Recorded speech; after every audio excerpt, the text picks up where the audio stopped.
ಈ ಸುಂದರ ಸಂಜೆಯ ನಮನಗಳು. ನಾವು ಕೇದಾರನಾಥ ಮತ್ತು ಗುಪ್ತಕಾಶಿಯನ್ನು ವೀಕ್ಷಿಸಿಕೊಂಡು ಬರುತ್ತಿದ್ದೇವೆ. ಎಲ್ಲರಿಗೂ ಕೇದಾರನಾಥ ಆಶೀರ್ವಾದವನ್ನು ಕೊಟ್ಟಿದ್ದಾನೆ.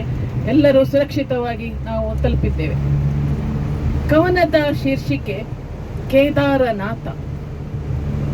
ಮಂದಾಕಿನಿ ದಡದಲ್ಲಿರುವ ದೇವಾಲಯವು ಮಂದಾಕಿನಿ ದಡದಲ್ಲಿರುವ ದೇವಾಲಯವು ಪ್ರಾಚೀನ ಕಾಲದ ದೇವಾಲಯ ಕೇದಾರನಾಥವು.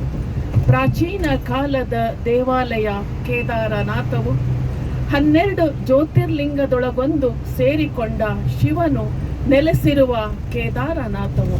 12 ಜ್ಯೋತಿರ್ಲಿಂಗದೊಳಗೊಂದು ಸೇರಿಕೊಂಡ ಶಿವನು ನೆಲೆಸಿರುವ ಕೇದಾರನಾಥವು. ಈ ಕ್ಷೇತ್ರ ಆಧ್ಯಾತ್ಮಕ್ಕೆ ಹೆಸರುವಾಸಿಯು ಕೇದಾರನಾಥನೆಂದರೆ ಪರಮಾತ್ಮ ಶಿವ.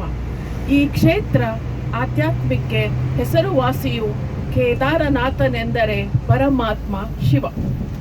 ಶಿವನ ಹಿಮದ ಅರಮನೆ. ಶಿವನ ಹಿಮದ ಅರಮನೆ ಮಂದಾಕಿನಿಯ ಅರ್ಭಟದ ನಡುವೆ ಮೌನದಿ ಕುಳಿತವನು.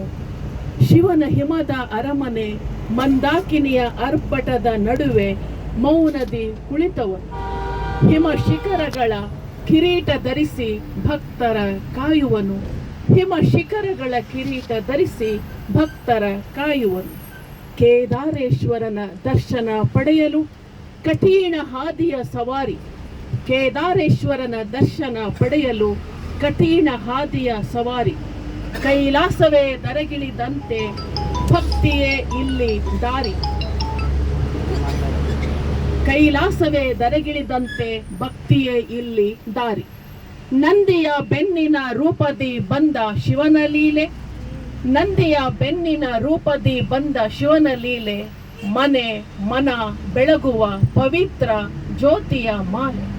ಮನೆ ಮನ ಬೆಳಗುವ ಪವಿತ್ರ ಜ್ಯೋತಿಯ ಮಾಲೆ. ಎಲ್ಲರಿಗೂ ವಂದನೆಗಳು. ಧನ್ಯವಾದಗಳು. ಚಪ್ಪಾಳೆ.